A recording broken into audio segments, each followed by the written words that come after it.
Hi, welcome back to Smoking Cheltenham. Hope you're good. I'm fucking blinded here. Yeah, got the sun in my eyes a bit. Oh, yeah, it's gone behind the cloud now. That's a bit better. Yeah, as you can see, we've been relegated to the conservatory again. Um, it's come out again now. We'll be fine. We'll be fine. I can't see you. Yeah, wife's home, so we're back in conservatory in the land of fucking cushions. I've made my little hole again. Um, yeah, jumper on. Yeah, first time this year, jumper's gone on. It's just getting a bit nippy, isn't it, now? But we don't mind that. It means the jumps, we're in it now, aren't we? We're in it. We're actually in it. It's good. Right, yeah, good weekend. I'd say that was a good weekend. Gentleman's game. Did well for us, didn't he? I'll just give a quick shout out Peter there on the comments. It sounds like he had a good day on his mate. So well done, mate. Yeah, if can help anybody take a bit of money off the bookies, that's not a bad thing there, is it? It's all good. Right, today we'll just have a bit of a review there. We'll look back on some of the races over the weekend. Got a 25 to 1 selection for Cheltenham and a couple for Fairyhouse tomorrow. So yeah, it could be a bit of a long video this. Could be one of them, bring your flask with you, get comfy. We'll see. It's a bit scary. I had like 1 page of notes last time. I've got like fucking 4 pages here. So that's a bit worrying. Yeah, it's a mess. Like, I mean, you need some like code breaker or something from World War Two to understand this. But yeah, we'll see. We'll see how we go anyway. So, we'll start off 12 o'clock at air. Now, apologies for this. I did drop the ball a bit with this just when I was assessing the race and pricing it up. I missed Florida Dreams had won the Grade 2 at Aintree there. And yeah, obviously that affected the prices. So, my fault, hands up. These videos are good for me and hopefully you. Hopefully you get something out of them. But if I've got one, I'd say we've all got strengths and weaknesses, haven't we? And I'd say, I can be guilty of being a bit blasé. If I like a horse for a race, sometimes I don't give the opposition enough respect. So this is kind of good for me as well, because it's making me focus a bit more now. I don't like to let anybody down, so I don't want to let you guys down. So hopefully we can help each other there. But the selection, yeah, still, we were still happy to be back in Indiva Blue there. It was kind of a positive just because we got a price, whereas before I didn't think we were going to get one. So yeah, he was the bet. It was well back 7-4 into 6-5, and he were beat after 2, weren't he? It's far too lit up. It really lit up, far too keen. He's jumping all over the place. He were towards the rear from 2 out, and from there on in, he stayed on takingly into a 4th place. Yeah, promising run for the future. So just looking at it, looks like I've got something growing out my head. Yeah, she has a bit of leaves and stuff hanging up there. Yeah. Anyway, yeah, yeah, promising run for the future. Before the race, I was thinking this could be a contender at least anyway for the Supreme or Ballymore. and I'd say Connections probably had similar aspirations there. But in some ways, this might work out better. I've got to say, Sean Bowen, I thought he was fantastic on this horse. He gave him a great ride. You know, he was trying to teach the horse to race, and I thought he did a good job of that.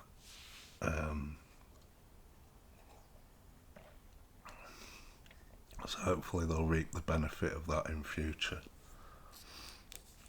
For now, I'd say, because you'd imagine he wouldn't mind a step up in trip, but I'd suggest for now they'll keep him to 2. And we're getting kind of well beat there first time up. It sort of opens up. I could see maybe the handicap avenue for him this season.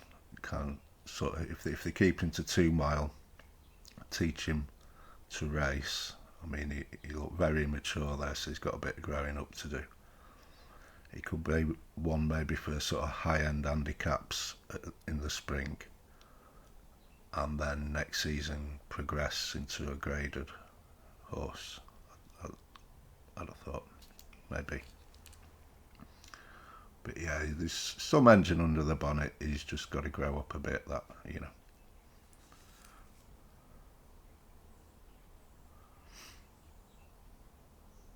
The winner there, Primos. Big strapping chasing type this. He just jumped and galloped away from the front. Impressive. Lucinda's got another one here, hasn't she? Yeah, he's one to look forward to over fences next year. And yeah, he's a promising type going forward.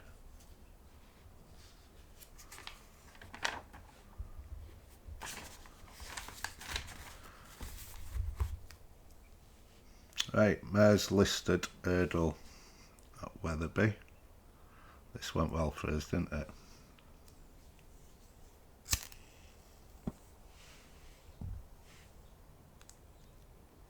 Yeah, you wear it well. Sorry, the picture comes out funny. This sun's in and out.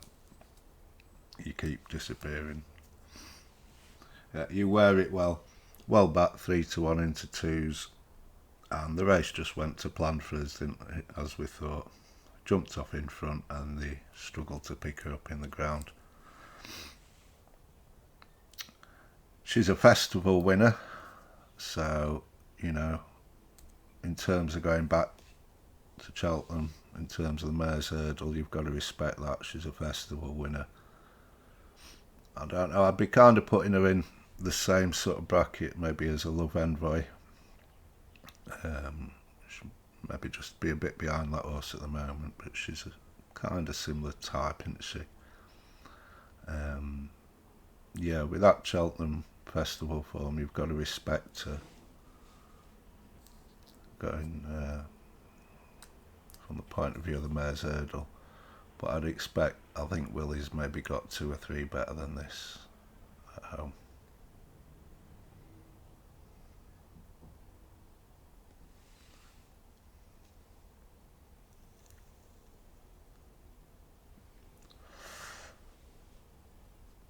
Lucia.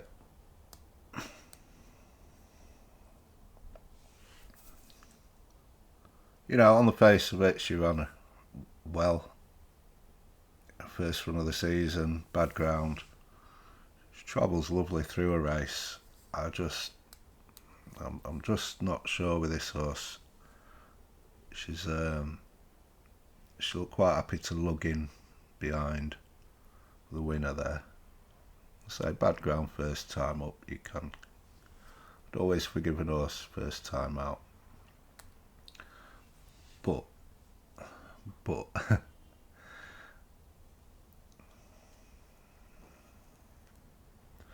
think she's the sort of horse. She either wins well or she gets beat. Do you know? We're viewed to say Cheltenham. I don't think she's going to get down and dirty for you at Cheltenham and dig in. I think she kind of minds herself a little bit.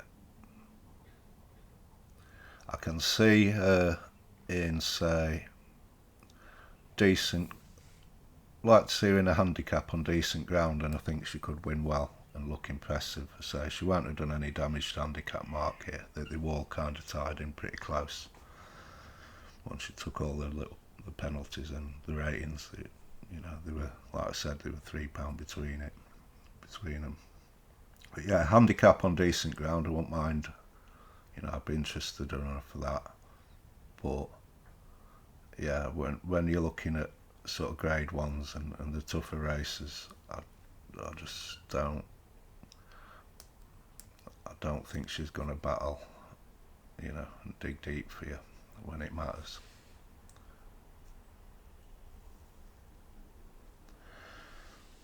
Katira, look, if you like this horse before, then I won't be writing her off after that run. Like I say, first run of the season, I didn't think she looked like she loved the ground. I think you could give her another chance. You'd see a different Katira the next day, I'd suggest. Say Katira and Lucia met next time out on better ground, I won't be surprised to see Katira turn the form round with Lucia. So, if you liked her before, I'd give her another chance. But like I say, from the mare's hurdle point of view at Cheltenham, I think Willie's got 2 or 3 that are better than these.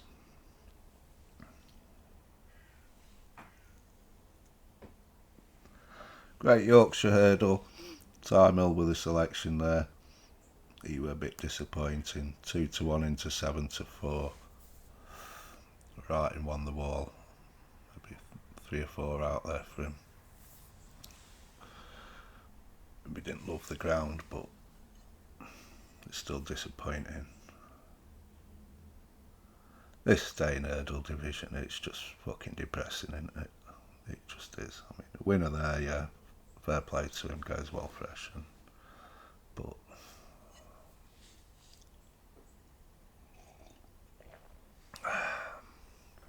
come on, Gaelic, jump sideways. Yeah, it's just depressing.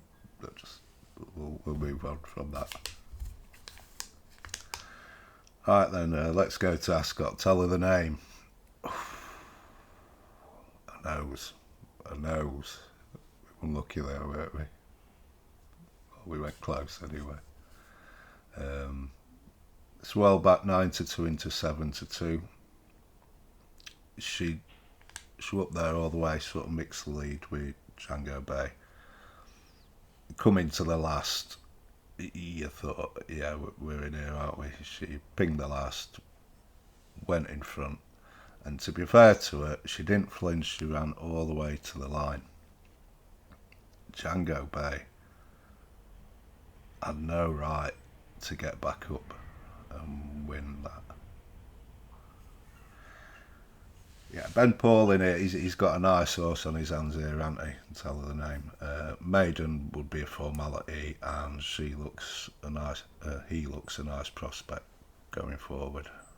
So, lost nothing in defeat here. I think he's bumped into one. I do.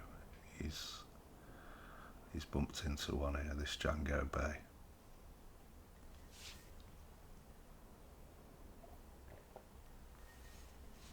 That's better. The sun's gone in again now.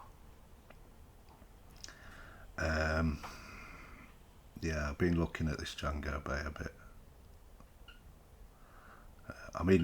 Them two, they came miles clear of the rest, didn't they, as well? Came a mile clear.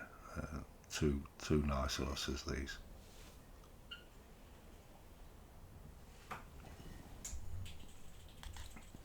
This Django Bay were a little like Indiva Blue there far too keen. He was really lit up at the start.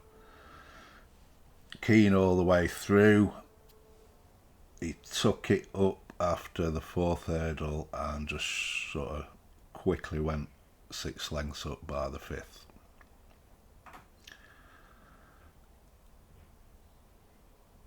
After racing like that, like I say, he had no right to get headed and then come back and win the race. And it wasn't like Teller the Name was stopping. They came a mile clear.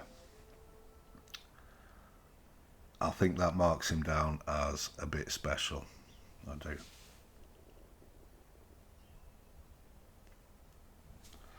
I think this is a graded horse, no doubt. This is possibly a grade 1 horse here. Certainly a graded class. Worth noting, Altior won this race. From here, Altior went to a grade 2 at Cheltenham at the Paddy Power meeting in a couple of weeks' time. So it'll be interesting to see if Django Bay goes down the same route.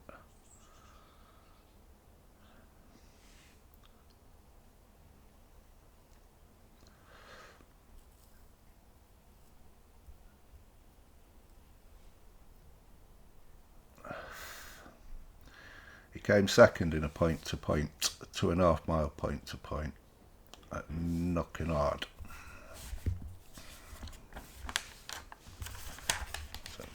On to page 3 at least already. Right. Third that day was a horse called Willie the Builder. He was beat 3 1/4 lengths. I think Django Bay lost by 3/4 of a length. So, you know, Willie the Builder, yeah, he got beat 3 1/2 lengths. He's now officially rated 125 after just 2 hurdle starts for Dan Skelton. He stayed in Ireland for a little while after that. He ran 5th in a bumper at Fairyhouse, beaten 5 3/4 lengths by a horse called Brighter Days Ahead. So that's, and funny enough, the horse that came 6th won yesterday, De Capo. So we're starting to get a bit of substance to that form there for Brighter Days Ahead, which is nice to see. He then went on to a Punchestown bumper and he ran 2nd there, beat just over a length by a horse called Angelo Dundee, who's yet to come out yet. Then he went to Dan Skelton, cantered in, he won his maiden hurdle and just cantered in there at Utoxeter. Then he went on to Cheltenham and he ran 4th in a grade 2, beaten nearly 6 lengths by Look Away. Yeah, he came 3rd. The second horse here was Django Bay in that point-to-point. The winner is a horse called No Flies on Him. And guess who owns that one? Yeah, he's in the green and gold of JP. I can't find who trains it. I don't know who trains it. It's not on the Racing Post database anyway, but he's a horse to be looking out for. I'd suggest No Flies on Him. And there was also a horse in that race called Milo Miller. Don't know who trains him. He fell when he were clear second, 3 out. So yeah, a couple of names to note for the future there. Nicky's got some ammo this year. He wouldn't have been happy last year, do you know? He's always got a big player in the Supreme, and he might not have said so much, but I'd imagine that he didn't, you know, would have hurt a little. I think he's after making up for it this year. He's got some nice horses we've yet to see. It's Django Bay. Looks classy. Has he got 1 or 2 better than this at home? Maybe. There's been a bit of chat about a horse called Jericho de Rapine. Guess who owns him? JP. It's Future is green and gold. So we'll see, but I'd expect Nicky's going to be a big player in the Supreme this year. And from our kind of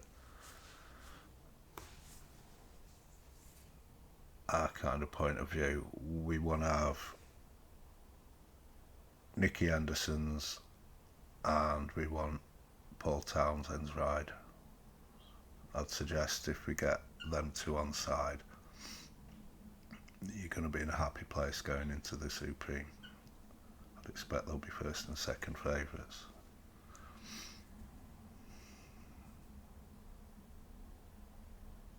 So yeah, that's him.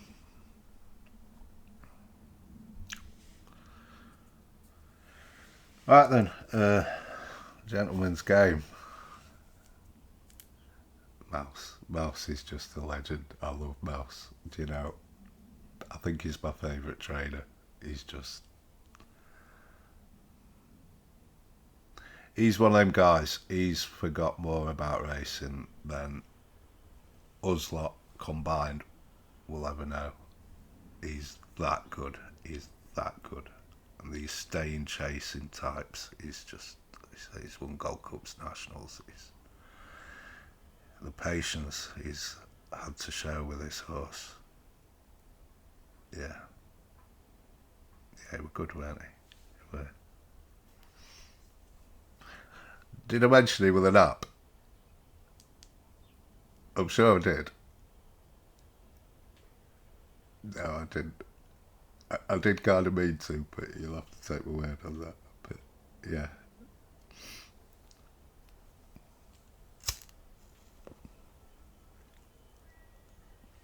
Well, back from 5s into 7-2. And yeah, basically it went as we thought. As I suggested, Braveman's game, you know, race fitness on that ground just found him out at the end there. He's done his King George chances, no harm at all. I did have a quick look after the race because sometimes they can overreact, can't they, the bookies, to these horse getting beat. I'm thinking maybe he's gone out to 4s or something behind. He's 2-1 best. But yeah, he's the one to beat in the King George. And I'd say he ran similar to last year, probably a little bit worse because of the ground, so he got a bit more tired. I kind of had a feeling last year he didn't have that much left under the bonnet.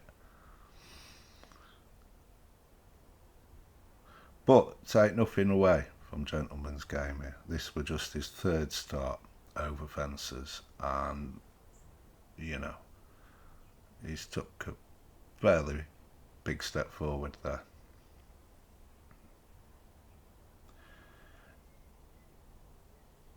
If you played, I said before the race, didn't I? If you did have a bit of the 66s, if you threw a bit of change at him before the race, you'd be happy about that. But if not, don't worry about it.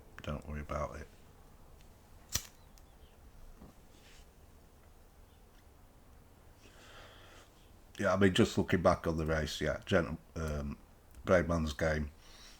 I think Gentleman's Game kind of, you were applying pressure there, weren't you, going to the last. Braveman's Game were emptying, and it was just a tired jump at the last. I think that's all it were. You know, like I wouldn't, you know. I think I've seen a few people. I'd have won if he'd have jumped the last. No, he he didn't jump the last because he was getting tired, and Gentleman's Game would have had him either way. Okay.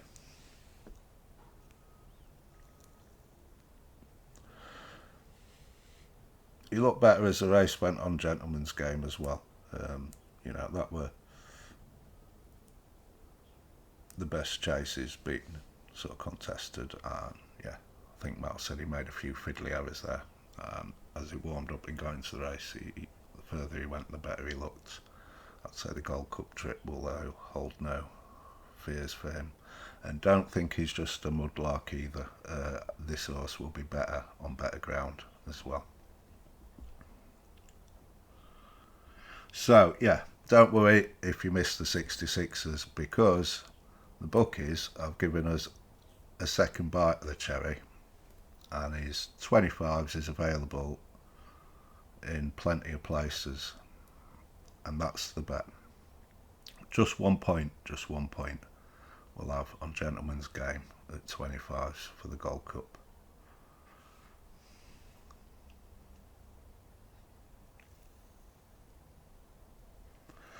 Now, all races, every race is different, and you can adopt different approaches to different races.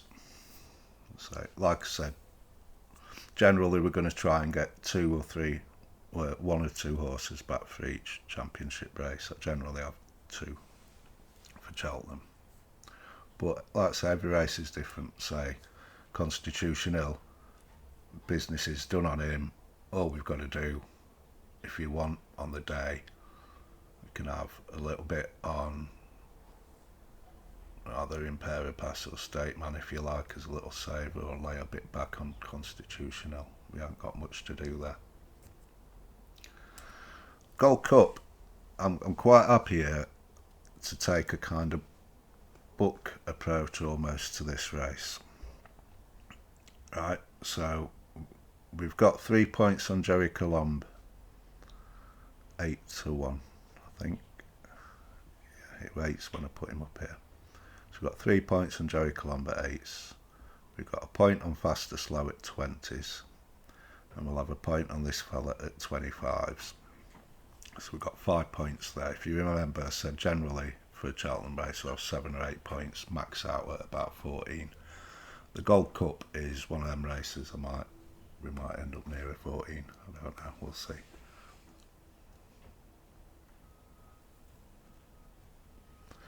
And what we're trying to do with this approach is, really, you might not make a spectacular profit, but you're going to be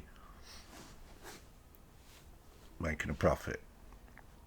And how much kind of depends, revolves around galloping a bit. Like I said before, I've got a pretty short list for this race, and I'll just go through them there. I've got quite a strong view on some of the contenders, like Brave Man's Game. I couldn't personally be having him for the Gold Cup. Galloping put him in his place last year. I don't think he's any better this year, looking at Weatherby. He will be a different horse to what we saw on Saturday in the King George, and I expect he'll take the King George, but I don't think he's took a dramatic step forward or anything anyway, And as a rule, I'd be against horses that get beat in a Gold Cup coming back and winning it the year after. They've got a bad record. In recent times, the only horses I can remember doing it are Corto Star and A+ Tard. All the other ones, and there's probably hundreds of them, got beat going way back.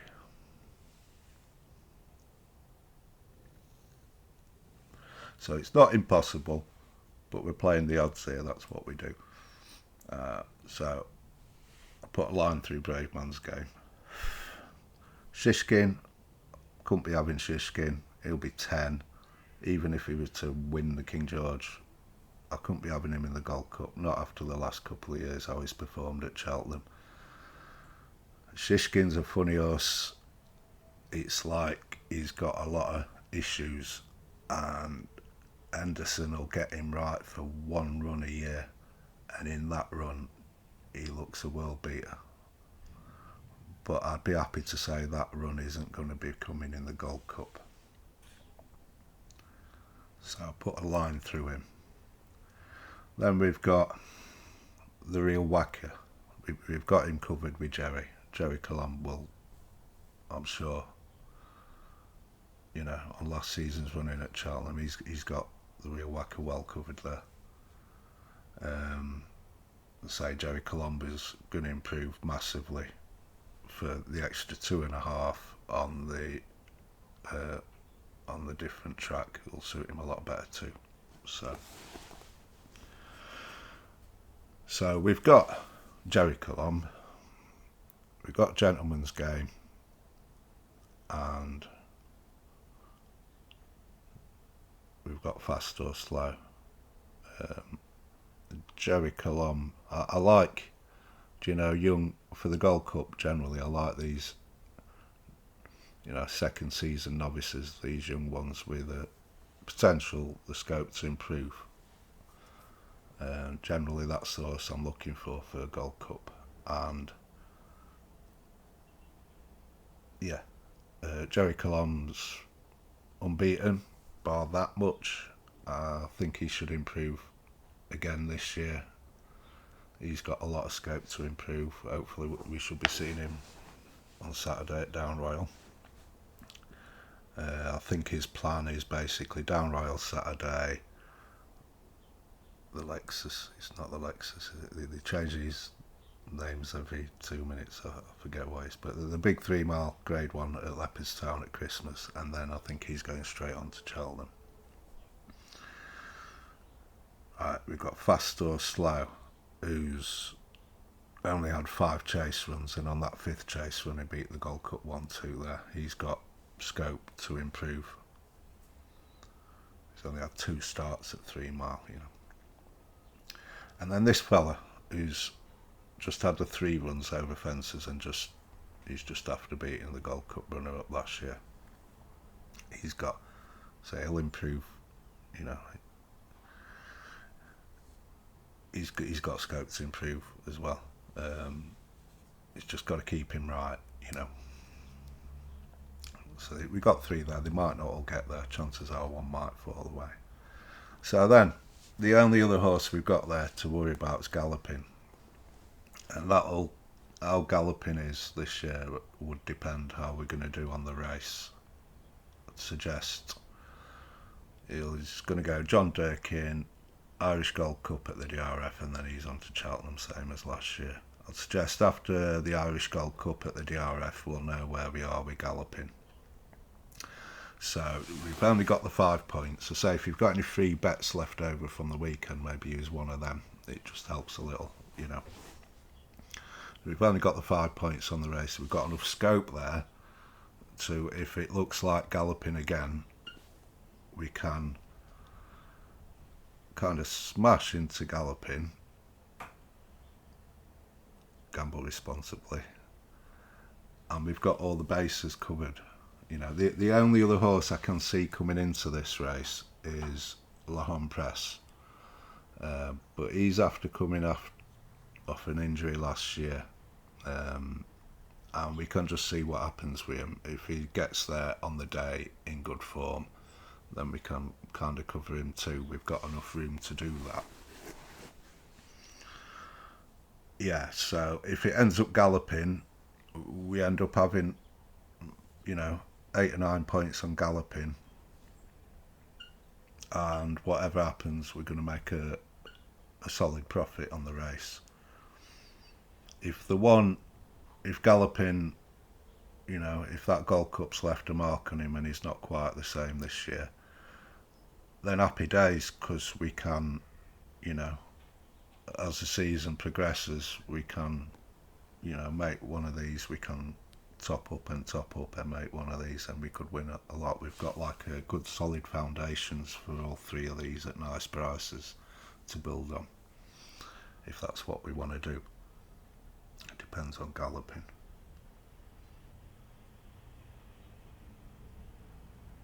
So that's that.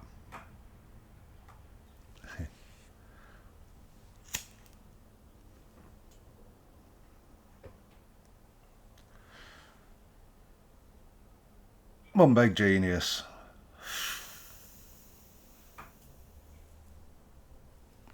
John Joe. I said don't do it. You ran in the wrong race here. He did. I suggested he might be better going left-handed, this horse, and he certainly is. He edged left at most of his fences there. Jumped markedly left 5 out, collided with the horse in midair, and he landed very awkwardly. I'd have some concerns about this horse. He popped another 2 there, and the jockey pulled him up. So at least he were capable of jumping another 2 fences, which gives you some hope it might not be too serious. But I'd imagine he's quite stiff and sore. Hopefully he's okay. Hopefully he's okay. Wouldn't be the biggest shock in the world if some news came out this week and he's got to have a bit of time off, but we'll see. So, as far as preps go, this were a fucking disaster. It were, weren't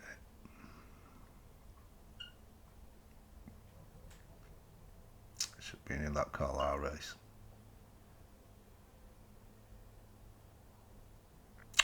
So, as far as Hennessy goes, I don't know. We'll see. He's got about 4 weeks to get him there. I'd imagine he wouldn't have been doing much this week anyway. A bit of a rest, and then we'll see next week when he starts cantering him away again, and we'll see if we've still got an horse to go to war with there. If he has to miss a bit of time and the Hennessy don't work out for him, it does open up, as long as horse is fine, it opens up. He'll win something. He should win something this year. Be it a Welsh National, an Ultima, or even the Grand National.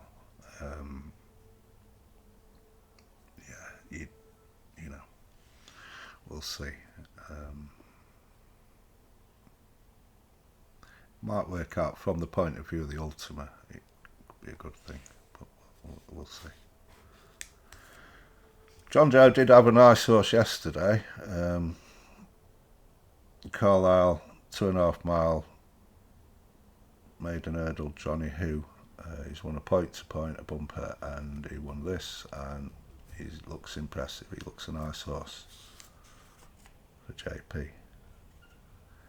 I'd imagine, I've got to admit, I've got to watch this race back. I didn't even see the whole race. I just saw the last couple there. But he looks a nice prospect going forward. I'd imagine with the ammo JP's got, he's made his debut there, 2.5 mile Carlisle, a stiff track. I think this could be one for the Bartlett, and he'd be going on my shortlist for an Albert Bartlett at this stage. Yeah, firmly on the shortlist for an Albert Bartlett. Let's be clear about it. Looked a decent bet yesterday. He was impressive. He were. Well backed. Just while I'm on this well backed, like all the horses we put up there were well backed.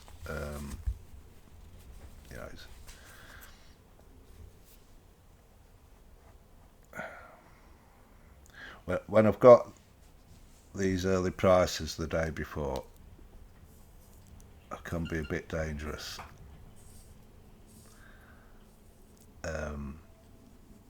I don't mean, to sound, but yeah, when we're doing these weekend previews, when I've got most of the ones I put up will shorten up there. So a couple of things on that. First, if you like these videos, don't cost show. If you want to subscribe, that'd be kind of handy because you'll get the notification when the video comes up, and then so I'll try and make the preview ones a bit shorter, and if you like any of the ones I suggest there, then you can get on at the nicer prices. And secondly, I won't go smashing into these horses, if you value your accounts there. Otherwise, by the end of the season, you'll have broke all your accounts. You will. So, yeah. But yeah, sorry. Let's be clear about it. He looked like he'd improved a fair bit from his last run to me. He's kind of surprised me with the speed he showed there. At the beginning of the season, I'd had him as I think think I mentioned a while back he'd be a likely lad for the 4 miler or the Irish National. He's starting to look a bit quicker than that now. Gavin says he goes Drinmore next, thinking 4 weeks, and he'll be a player there. And just one note of caution, you know, it's easy to get a bit carried away with these early season performances. I'd say the race sort of fell apart a little bit in behind, and if you remember last season, Hollow Games came out at 2 mile and just looked, it was like, it's like, is he suddenly a 2 miler? So he might be a bit like that, but we'll see anyway. You know, take nothing away from the horse there. Royal Thief, the last of the selections for the weekend, and we certainly weren't saving the best till last there, were we? He were beat 74 lengths. He's the one that didn't really shorten up. I think he was 6s that were on the Ante-Post prices because the final decks weren't through. When the final decks came through, the top price was 11-2. But I did say I didn't think he'd end up favourite, if you remember. I weren't sure how the price were going to go there. Yeah, he weren't fluent early. Then seemed to warm up into the race. He seemed to get a bit crowded coming to 5 out, and he made a bad mistake there, and he was just done. I did mention 2 of the horses for this race. One of them there didn't run, and the other one was Sir Bob. I did say he was dangerous, looked dangerous, and he were back from 20s into 9s, and he was the winner for JP. Yeah, but I can't take credit for that. I didn't, you know, I gave him a good mention, but I didn't put him up. So yeah, that was that.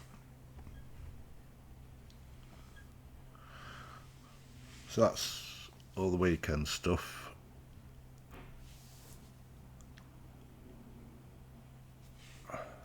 That's the weekend stuff and the Cheltenham bet there. So we've got a nice meeting at Fairyhouse tomorrow. So I'll just finish off. There's some interesting races there. We'll finish off with those.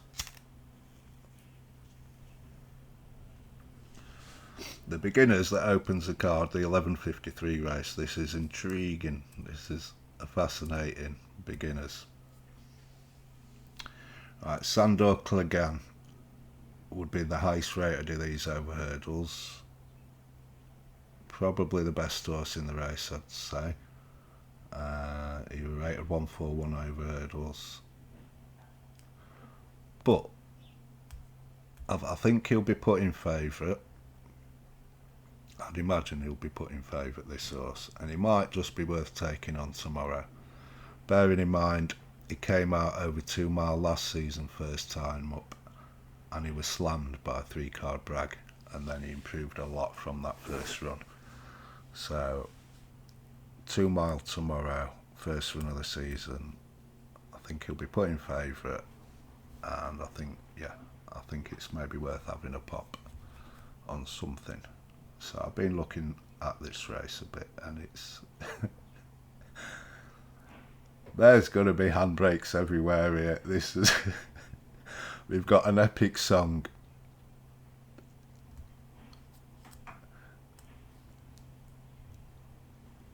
He's got to be one, I'd have thought, for hand. He'll love the ground. He does want this cut in the ground. He's my idea of 2.5 mile handicap. Is it the Plate at Cheltenham? That sort of race for him in the spring, but he will need the ground. Martin Brazel, I'm sure he's got something in mind down the line, but I doubt it's tomorrow's race. So he could be in for an interesting ride. There's 4 JP horses in this. Yeah, I'd suggest the stewards might just want to go to the bar here and order a Guinness and just turn a blind eye to this race.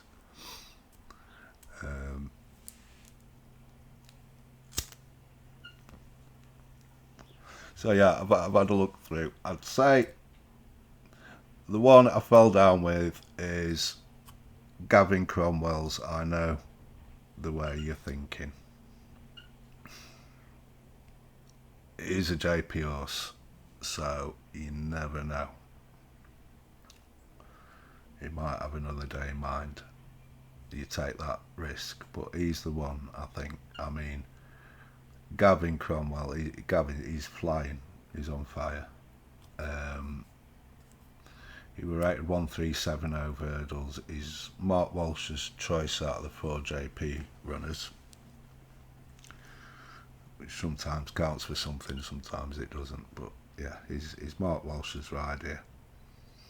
His form ties in very closely with Imagine.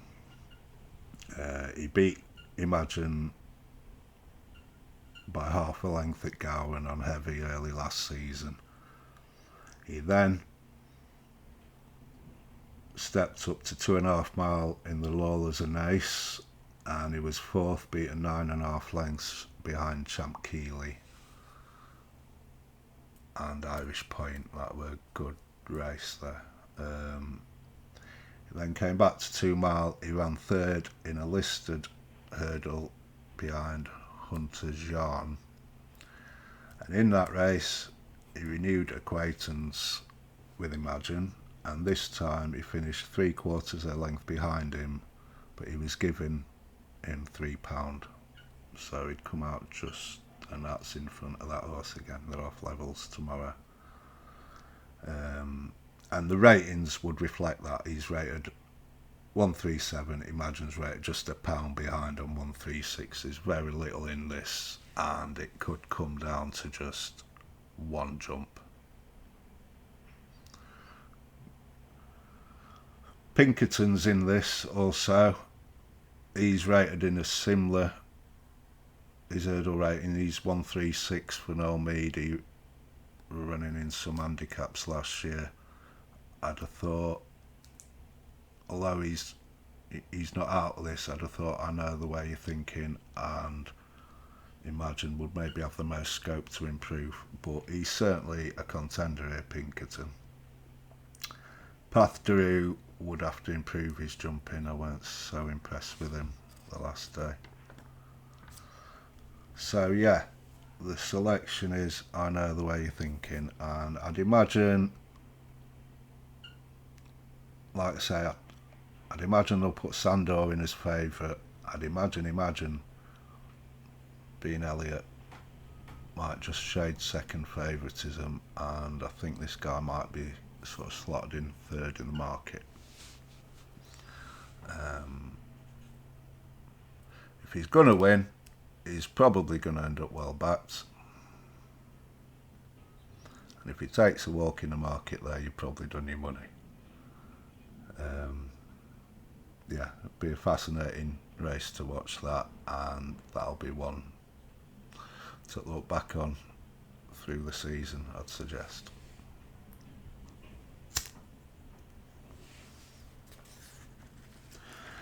Last bit early there. 2:13 race, maiden hurdle, the long-awaited hurdles debut of Ante-Post. Very highly regarded point-to-point horse, this. Yeah, point-to-point list was on about, he was on last season's point-to-point list, but he missed the whole season. So obviously he's had issues there, but he's very, very highly regarded, and it'll be fascinating. It'll be interesting to see how he gets on. If there's anything like odds against, I think that'd be okay. But he might well be an odds on shot, and we'll just sit back and see how it goes. But yeah, odds against, sort of evens, odds against, I'd maybe have a little on him. And yeah, if he's odds on, I'll just a watching brief, and it's just going to be nice to see him finally out.